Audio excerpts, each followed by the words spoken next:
प्रिय प्यारे बच्चों, नमस्कार। कैसे आप सभी? स्वागत है आप सभी का एग्जाम दर्शन पर। एग्जाम दर्शन के सभी सुधी श्रोताओं को सतेन सर का नमस्कार। आई होप कि आप सभी स्वस्थ, मस्त और व्यस्त होंगे।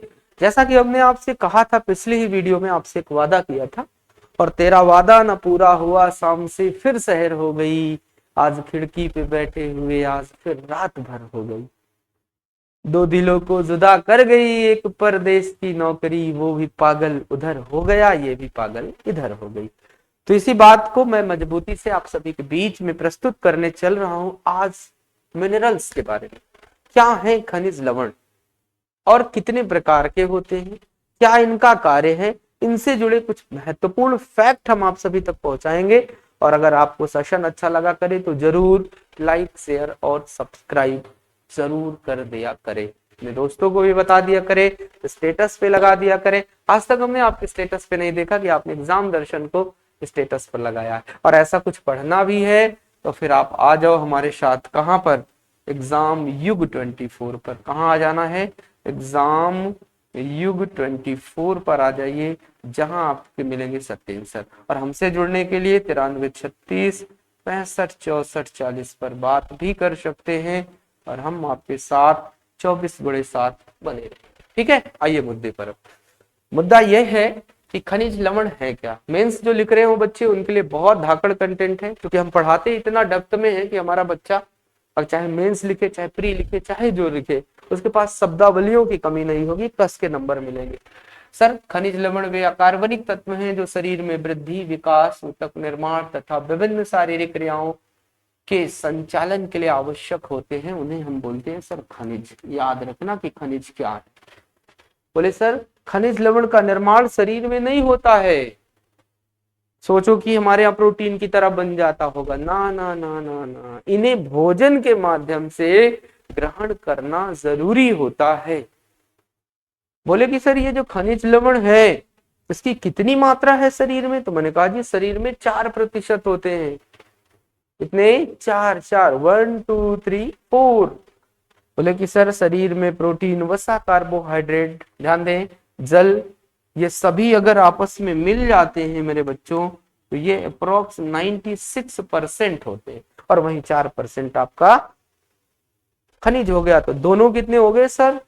100% हो गए। ठीक है। और जरा तुम मुझे कमेंट करके फिर बता देना कि हमारे शरीर में सबसे ज्यादा मात्रा में कौन सा खनिज पाया जाता है और कितने प्रतिशत पाया जाता है। जिन्हें ये पता होगा कि कितनी क्वांटिटी है, कितने ग्राम है, वो ये भी बता देंगे। ठीक है, चलो। इसने कहा जी, मानव शरीर में कुल कितने खनिज चाहिए? 24 होते हैं आवश्यक। बोले ये 24 खनिज तत्व में देखो दो भागों में बटे हैं। मुख्य खनिज जिन्हें मैक्रो मिनरल्स बोलते हैं, एक ट्रेस खनिज तत्व जिन्हें माइक्रो मिनरल्स बोलते हैं। ट्रेस को गौड़ खनिज भी कहा जाता है। और मुख्य खनिज जो है, इनकी मात्रा हमें 100 mg से ज्यादा चाहिए होती है प्रतिदिन। ये फैक्ट है, मेंस के लिए रामबाण हो सकता है। और जो हमारे पास गौड़ खनिज है उनकी मात्रा 100 mg से कम चाहिए होती है प्रतिदिन। ठीक है। और फिर तुम कमेंट करके मुझे बताना कि सर हाँ, हमने ऐसा पढ़ा है। क्या डेप्थ है, कितना बेहतर लग रहा है, कौन कौन सी चीजें और आपको चाहिए, आप जरूर बताएंगे तो मुझे हिम्मत आएगी। देखिए, मुख्य खनिज कौन से हैं? Calcium, phosphorus, sodium, potassium, magnesium, chlorides and sulphur. Sir, हमारे जो माइक्रो हैं, जिनकी जरूरत सूक्ष्म है परंतु जरूरी है, जैसे iron, iodine, zinc, copper, manganese, chlorides, cobalt, selenium, chromium, cobalt, aluminium, bromine, chromium. देखो, क्रोमियम 2 बार आ चुका है। मोलिब्डेनम, सिलिकॉन, निकिल और मेरे बच्चे आप ध्यान देना, वेनेडियम। ये सभी ऐसे खनिज तत्व हैं जिनको मेरे बच्चे हम कम मात्रा में तो लेते हैं, शरीर की जरूरत तो है, क्योंकि इन्हें हम अधिक ले नहीं सकते कि 1 किलो ले लो यार, कार्बोहाइड्रेट की तरह हम डेली 300 ग्राम ले ले ना। तो आप सभी लोग कमेंट करके बताना, अकॉर्डिंग टू आरडीए शरीर की कैल्शियम आवश्यकता कितनी होती है, जरूर बताना। और मुझे यह भी बताना, अकॉर्डिंग टू आरडीए शरीर को प्रतिदिन कितना मात्रा में कार्बोहाइड्रेट चाहिए। ये क्वेश्चन है, आंसर जरूर करना। कितना मात्रा में तुम्हें कार्बोहाइड्रेट चाहिए प्रतिदिन, ये जरूर बताना। ठीक है, आ जाओ, अब मैं इनके आगे चलता हूँ। इसने कहा जी खनिज लवण के कार्य क्या है, जरा इधर देख लो। कार्य हमने बताया, निर्माण का कार्य करते हैं और नियामक का कार्य करते हैं, रेगुलेशन का भी करते हैं और वेल्डिंग मटेरियल के रूप में भी होते हैं। बोले सर निर्माणक कार्य के रूप में जब ये हमारे साथ होते हैं तो हड्डी का निर्माण करते हैं शरीर के अंदर। कमेंट करना कौन सा खनिज अस्थि निर्माण में सहयोग करता है, ऑफलाइन कमेंट। ठीक है, दांतों का निर्माण, हीमोग्लोबिन का निर्माण, हार्मोन्स का निर्माण, ये जरूर बताना कि कौन सा खनिज हार्मोन निर्माण में महत्वपूर्ण भूमिका निभाता है। क्लियर, पेशी ऊतक और तंत्रिका तंतु का निर्माण, अमाशयी रस का निर्माण, ये भी जरूर बताना कि वो कौन सा खनिज है जो अमाशयी रस का निर्माण करता है। भूलना नहीं है, महत्वपूर्ण है। वो कौन सा खनिज है जो अमाशयी रस का निर्माण करता है, ये आपके क्वेश्चंस हैं। ठीक है, फिर देखो नियामक कार्य के रूप में, नियामक का मतलब होता है बच्चे रेगुलेट करना। जैसे भैंसिया कहीं बंधी हुई हो, छूट जाए तो भगती है ना जोर से, तो उसको पकड़ करके खींचे रखने का काम, उसी को बोलते हैं रेगुलेटरी वर्क्स। क्या कहा, उसी को बोला जाता है रेगुलेट करना। देखो कैसे, अम्ल क्षार संतुलन में सहायता करते हैं शरीर के अंदर, यानी पीएच को बैलेंस कर रहे हैं, और यही है बात। फिर इसने कहा कि हृदय गति के संतुलन को रेगुलेट करते हैं, सोडियम पोटेशियम कैल्शियम क्या है, हृदय गति को रेगुलेट कर रहे हैं। बोले रक्त का थक्का जमाने में मदद करते हैं, पढ़ा था कैल्शियम।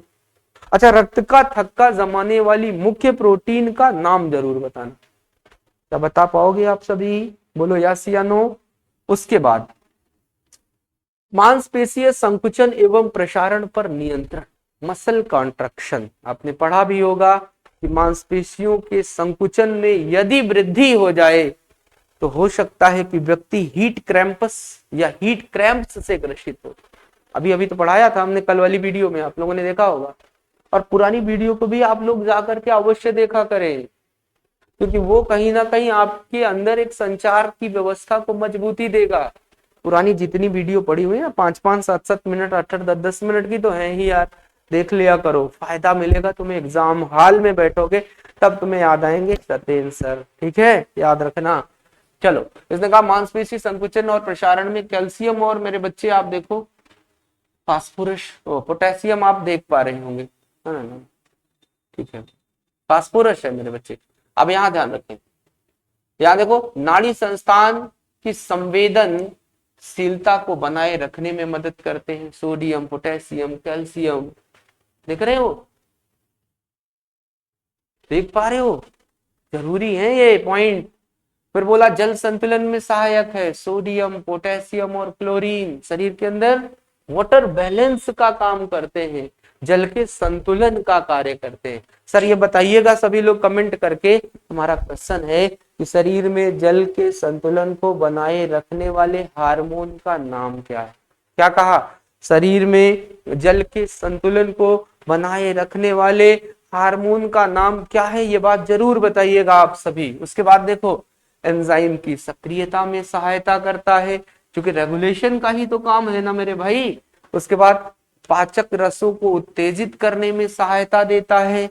साथ ही साथ इसने कहा जी चयापचय के नियंत्रण में महत्वपूर्ण भूमिका निभाता है। इसमें सोडियम है, क्लोरीन है, पोटेशियम है, देख पा रहे हैं आप, ये सभी क्या कर रहे हैं, ये सब चयापचयी क्रियाओं के रेगुलेशन को मेंटेन करने का काम करते हैं।